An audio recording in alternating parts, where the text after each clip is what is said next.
فرق بین خالق و مخلوق. سبحان الله.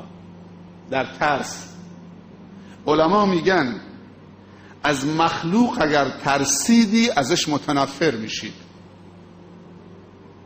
و پا به فرار میگذارید. محال است که از مخلوقی غیر از خدا بترسید آرامش پیدا بکنید. نفرت پیدا میکنید، پا به فرار میگذارید.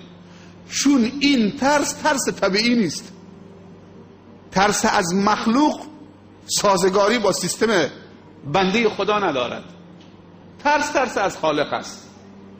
اون در قالب خودش است. من و تو عبد خدا هستیم، ترس هم باید ترس خدا باشد. اینجاست که اگر عباد الله ترس از خدا داشته باشن به طرف خدا نزدیک میشن یا از خدا فاصله میگیرن؟ به طرف خدا نزدیک میشن، چون ترس طبیعیه. این ترس جریان ایجاد میکند که تو رو به خدا نزدیک بکند. سبحان الله. هرچی ترست، خوفت از الله بیشتر باشه، انست به الله بیشتر خواهد شد. میگن فلانی خدا ترسه، یعنی به خدا نزدیکه. ولی یه نفر خنجر گرفته دنبالت داره میدوه، ازش فرار میکنی، بهش نزدیک نمیشی، مانوس نمیشی، نفرت برات ایجاد میشه، چون ترس غیر طبیعیه. و این ترس محلی از اعراب ندارد. ترس غیر از خالق جز اضطراب، جز نفرت، جز ناامنی، جز پریشانی، جز پراکندگی،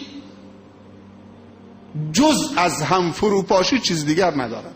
ولی ترس از خدا نیروی تو رو جمع میکنه، توان تو رو یک جا جمع میکنه، از پراکندگی در میایید، به آرامش میرسید، احساس امنیت میکنید. همون که گفتم فلیعبدوا رب هذا البیت الذي اطعمهم من جوع و آمنهم من خوف و من یتوکل علی الله فهو حسبه. همه از قرآن بگیم، چرا از کسی دیگه بگیم؟ همش آیات توحیدیه. ان الله یدافع عن الذین آمنوا. سبحان الله. یک آیه دیگه میگه هر کسی خدا ترس باشه خدا ازش دفاع میکنه.